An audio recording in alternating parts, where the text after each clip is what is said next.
cooperation with the Science Fiction League of America.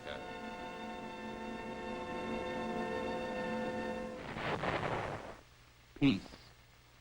But the sound of marching feet continues in Europe. Refugees, millions of them displaced, wandering aimlessly across the war-torn face of Europe, seeking only food to keep alive. Any shelter amongst ruins in which to sleep, anything to clothe little bodies. Today, 12 millions are displaced in Europe alone. Some ethnical Germans forced to return to a country they never knew because of the shuffling of boundaries, joining the 2 million Germans already unemployed. Each day, nearly 2,000 migrate into Western Germany, underfed, diseased, undermined. For some, the displaced persons camps provide temporary relief. But for the core of the unplaceables, the aged and sick whom no one wants, there is no hope in Europe. Their hope must come from you. To help in this cause, the nonprofit organization CARE asks you to send packages today. Write CARE, New York, or contact your local CARE office today. Tonight, Tales of Tomorrow presents Blunder, starring Robert Allen and Anne Laurie.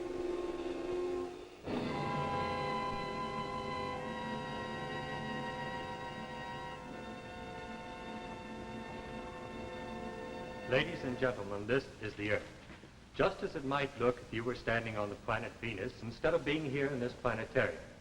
Earth being 25 million miles from Venus, our planet would not look much bigger than a giant. And even at that, there wouldn't be many days on Venus when the atmosphere would let you see as much of it as this. Now, we have had so many questions about what might happen if an atomic explosion got out of hand, or if a comet came swinging our way and made a collision, that we have made an arrangement to let you see how it might look from out in space. Of course, you must understand, this isn't anything that's going to happen. The interesting thing is that it wouldn't look like much at all, even if it did happen. Just some light flaring up like this. And perhaps going on that way for a few million years, or maybe just scattering off into gas in no time at all. The mathematical odds against a comet or a wild star swinging into the Earth's orbit are enormous. And of course, there isn't any human being foolish enough to touch off anything that might get all the way out of control, even with the A-bomb and the H-bomb. No, scientists believe that the end of the world, when it comes, will be a natural one, not man-made. And it will not come for a matter of some 15 billion years. So I suppose we can all just sit back and relax. Of course, there isn't any human being foolish enough.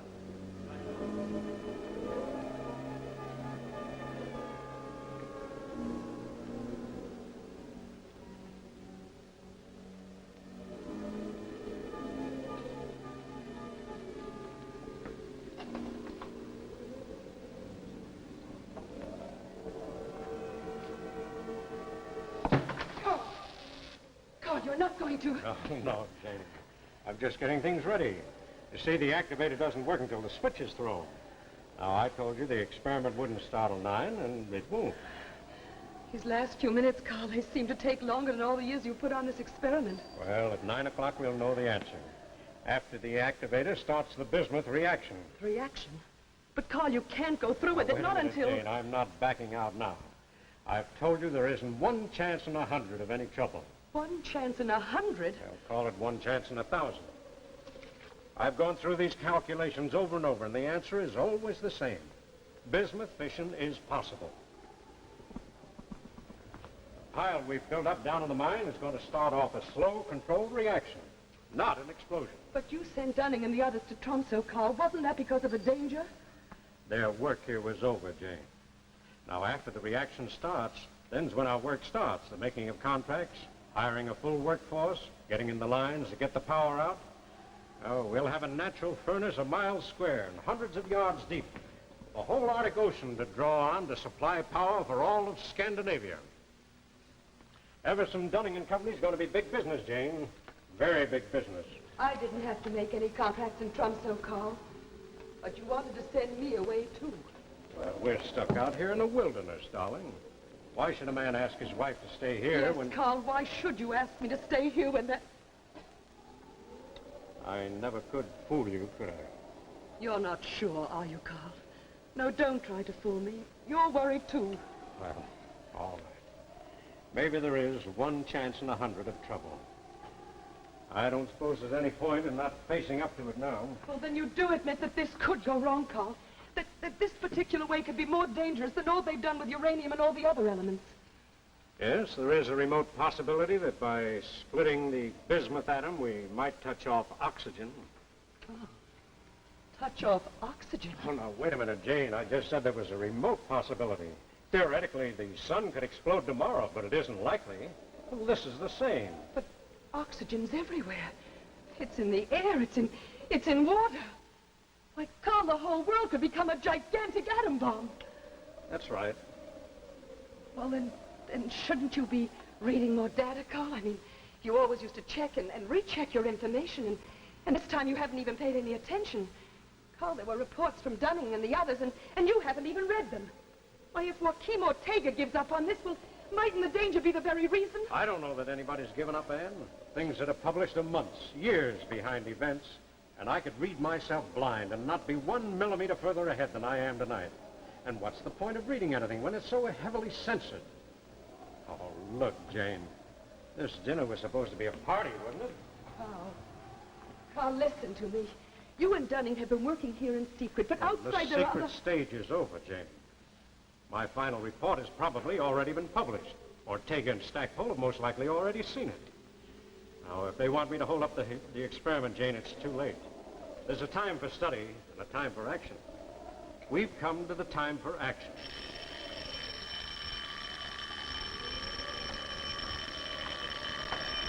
Running at Tromso, calling Carl Everton. Hello.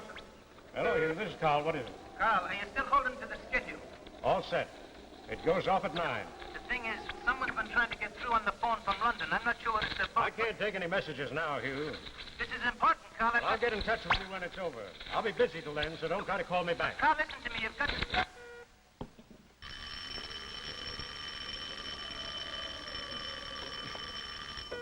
Look, Hugh, I told you no more talk till it's over. But there's a call from London, Carl. I'm cutting out all the way now, so you'll be just wasting your time if you're trying to get me back. But, Carl, listen, you've got...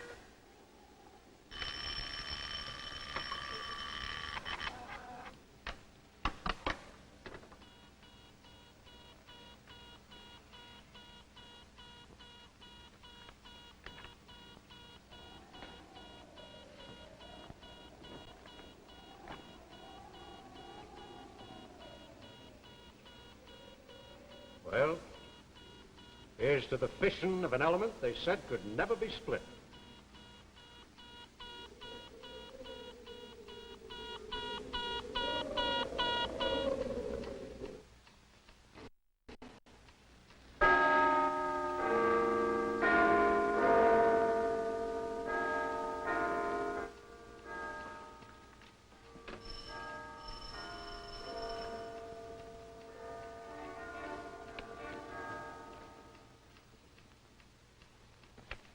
Dr. Ling, open up. Hurry. Who is it? Open up, Chu Ling. It's Stackpole. Why, hello, you come in. No, there isn't time. Have you read the Zurich Quarterly yet? Why, we're just starting it. Just why, what's the matter? It's Everson. He's experimenting with that bismuth fission theory of his. Experimenting? Yes, I know. It'll set off an oxygen reaction. We know it, but Everson doesn't. How far has he gone? I don't know. I've been trying to get Dunning on the telephone all day. I can't get through. Well, what shall we do? I've chartered a plane. We've got exactly 10 minutes to get to the airport. Wait till I get my coat. Good. I'll get a cab. The cabby! Cabby, here! Cabby! Wait, Stackpole! Wait, I'm coming!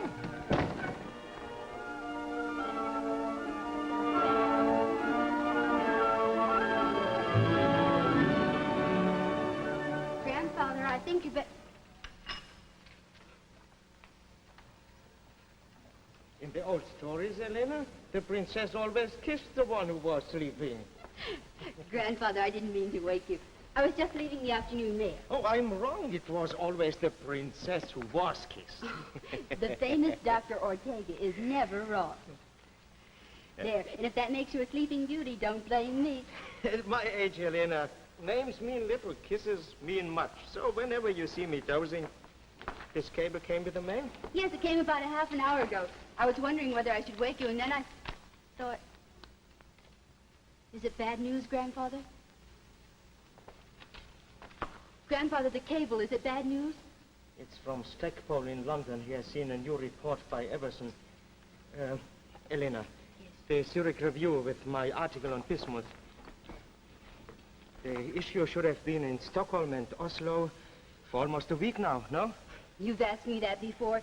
It's been out there since the 12th. If Everson has seen my article, he can't be so insane as to go ahead. It was in warning to Everson that I wrote the article. Got the material declassified exactly for him to see.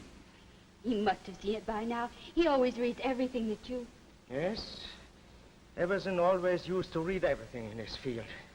But he has been cut off from all of us up there for years. Crumbs from our table.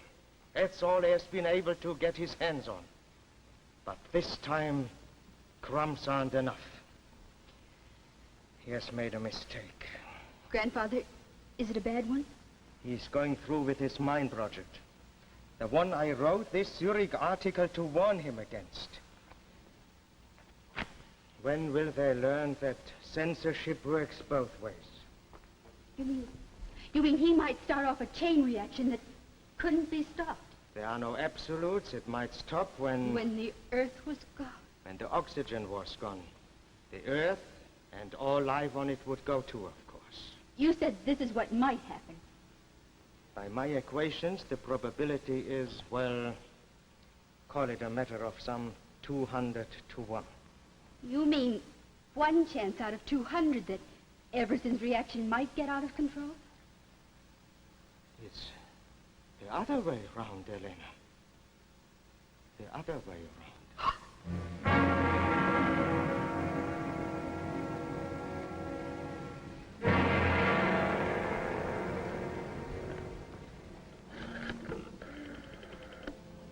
Operator, this is Joachim Ortega calling. I want to put in a person-to-person call to Washington. To the President. Yes? The President of the United States. Dunning, you don't seem to understand. It's a disastrous mistake that Everson's made. Chuling and I have flown here from London to try and stop him in time. Aye, that I can understand. You can They're all read... great lads for stopping things. You can read it for yourself here in this article Ortega put out. Everson hasn't allowed for the factor of K under pressure. I'm an engineer, Stackpole, not a nuclear physicist like yourself and your friend here. I've read your article through twice, and I can see nothing that affects our plans at the mine. If you will excuse me, Mr. Dunning, there might not be 20 people in the world who could understand this warning which Dr. Ortega has written. But Carl Everson is one of them. If he is proceeding, it can only mean that he has not read the warning. I've sent on every scientific journal that's come to us here in Tromsco. If ye say that the journal's been out for, since the 12th, well, it's been in Carl's hands now for 3, maybe 4 days now. Dunning, we're wasting time, and there may not be much of it left for any of us. You said that you were in touch with him not 10 minutes ago. Will you please get in touch with him again? I'll tell him that you didn't want us to interrupt him. I'll tell him that black is white. Anything, if you'll just let us read these equations to him. Gentlemen, I'm sorry, but I cannot do such a... Beg your pardon, Mr. Dunning. We haven't much time left in which to avert this error. The radio, if you please. Well, I'll be... The radio, if you please, Mr. Dunning.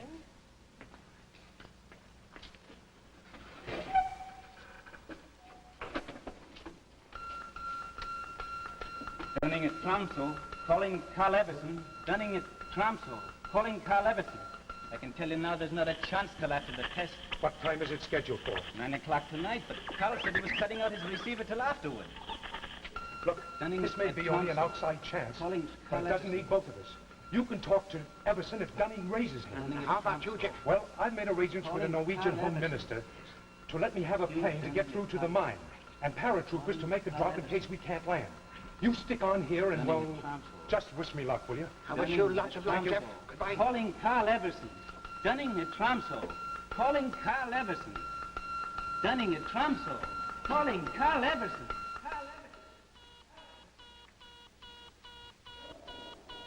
Look, Jane, can't you remember that this is a celebration? In exactly 18 minutes, we'll be showing the world a wonder that'll still be supplying light and heat and power for centuries to come. What about the children, Carl? What happens to the children of the world? Well, they'll be born into a world of plenty. Food, heat, shelter for all. No, I mean, if this goes wrong. It can't go wrong. But, Carl, if it does. If it does, Jane, and that's a very big if, there won't be time for them to suffer. I think I'd like my drink now, Carl.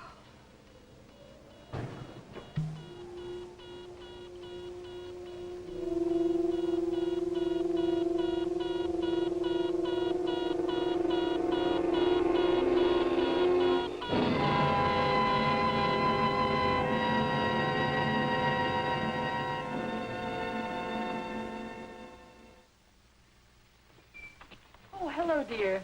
Have a good day? Payday is always a good day, sweetheart. By the way, there was another defense bond in the pay envelope. Here, add this one to the pile. You've certainly saved a lot since you joined the payroll savings plan. I'll say. In times like these, the only way to save is to save before we spend.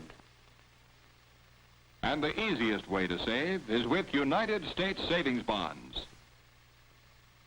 By putting in only $7.50 a week, in 10 years you'll have bonds and interest worth more than $4,300. Meanwhile, your savings will be helping to make your country strong, for savings bonds are defense bonds. Sign up for bonds where you work or bank. Defense is your job. Buy defense bonds. And now we return to our tale of tomorrow, Blunder.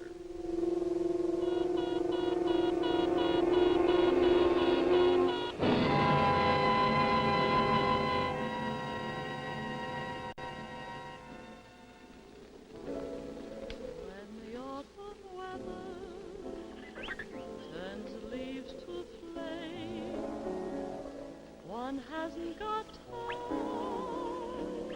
for the waiting game. Oh, the days dwindle down to a precious few. September, November, and these few precious days I'll spend with you.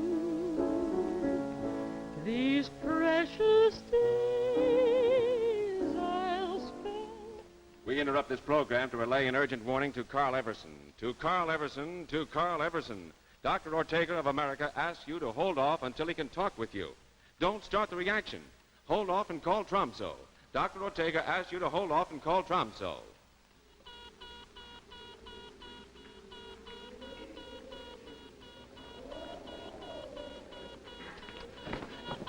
Turning at Tromso, calling Carl Everson, turning... Jane. Thank God, it's Carl there. He's got to listen to me. Now, look, Jane, I didn't want you to stay on, but since you're here, remember you're just as responsible for this project as all of us. We've got to go through with it. I'm scared, Carl. Carl, I'm scared.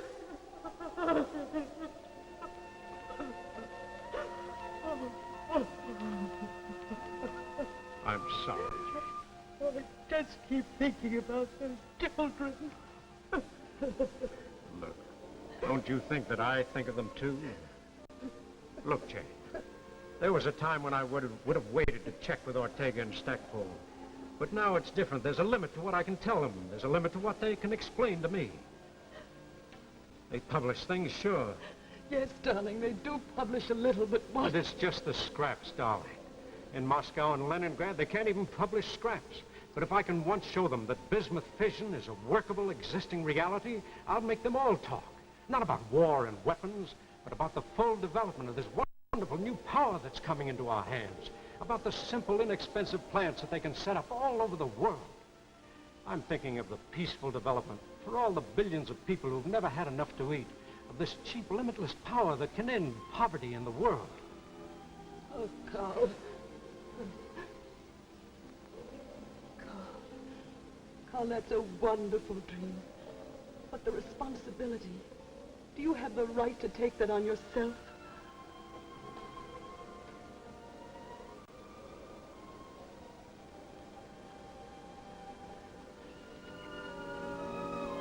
Hugh Dunning said that someone was trying to reach him from London. Well, mightn't there just be some factor that you haven't taken into account? Oh, darling, if you just talk to Hugh once more. What good will that do, darling? We know this is going to work. It's for all those children, for the whole world. It's got to work.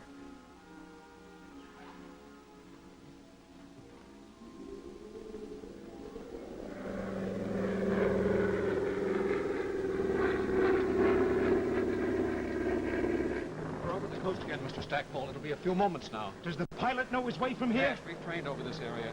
15 or 16 kilometers, we'll be able to see the mine buildings. Good. And you might say a prayer that there'll be some buildings left to see. Carl Everson. This is Jeff Stackpole. Calling Carl Everson. Jeff Stackpole calling Carl Everson. Ortega says, don't set off the reaction. You're forgetting a factor of K. You're forgetting a factor of... There's something wrong with the radio. Wait a minute. Oh, yes, here it is. You got it? Carl Everson. This is Jeff Stackpole. Coming in on a plane. We'll be in over the mine within minutes. We'll land by paratroop in the open spaces just north of you. Carl Everson, this is Jeff Stackpole. Stackpole calling Carl Everson. Stackpole calling Carl Everson. Stackpole calling Carl Everson. They haven't. Well, please have them keep trying. Yes, it's top priority and very urgent. Thank you.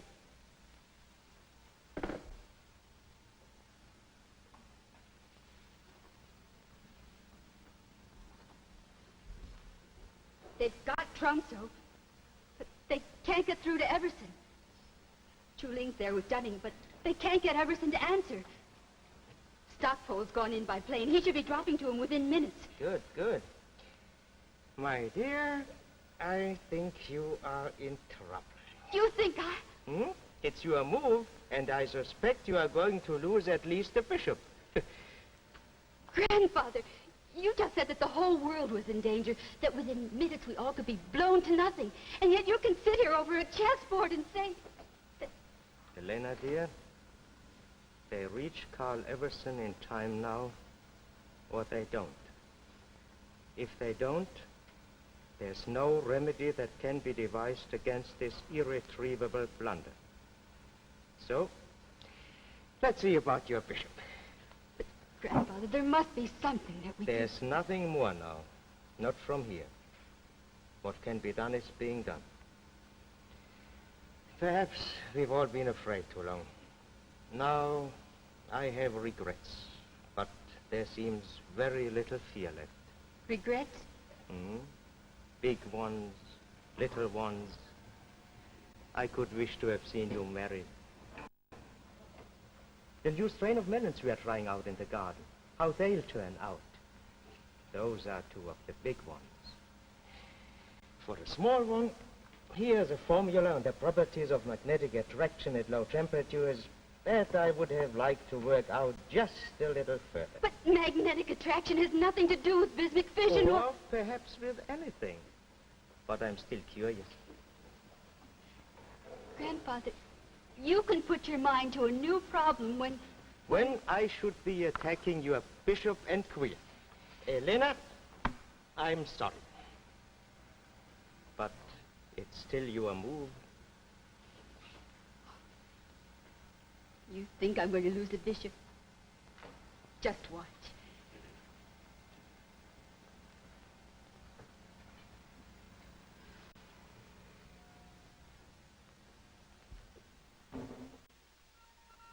Urgent warning to Carl Everson. Urgent warning to Carl Everson. Don't touch off the reaction. Don't touch off the reaction if you see or hear a plane approaching. That is Stackpole trying to help you.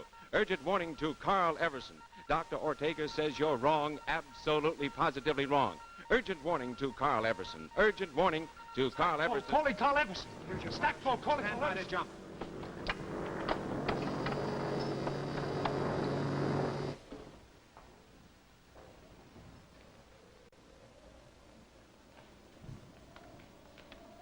Well, that's that. Well, it's just minus 52 seconds, darling. Carl, after it happens, will it be long before we... Before we know, it might be 6 seconds, might be 8, depending on how long it takes for the acids to eat through the plates down below after the reaction starts. And then if everything's all right, will we know right away? If it goes past 8 seconds, you'll know that we're off on schedule and everything's under control. If it doesn't, I doubt very much that we'll know that it didn't work. Carl, there's one more thing. Now, wait a minute, Jane. No more, you promise. No, it's not about calling Dunning or what's happening down below. It's about us, Carl. I was wondering if you'd kiss me.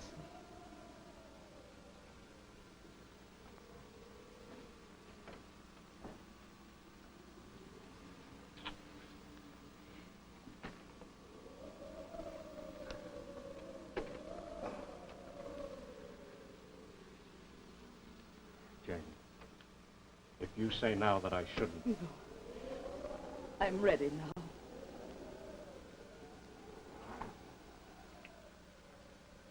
It's time.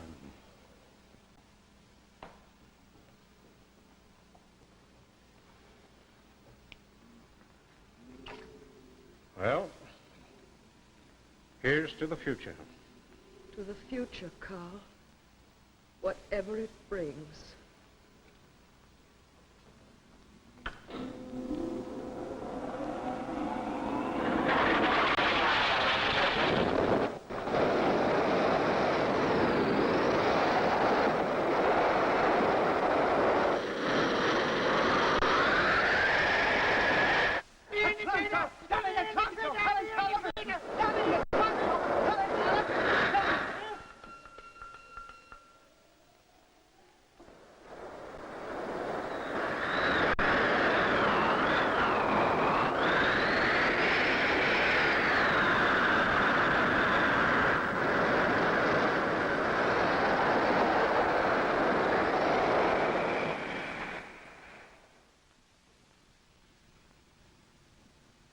And of course, there isn't any human being foolish enough to experiment with atomic fission. Our scientists know exactly what they are doing. There isn't a possible chance of a blunder.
Tune in next week at this same time when Tales of Tomorrow will bring into your home an exciting television play, A Child is Crying. Mr. Walter Abel stars in this gripping story of a youngster upon whom depends the security of the United States. Remember Tales of Tomorrow next week at this same time. The preceding program, originally telecast by ABC in New York, has come to you by special video recording. This is ABC, the American Broadcasting Company.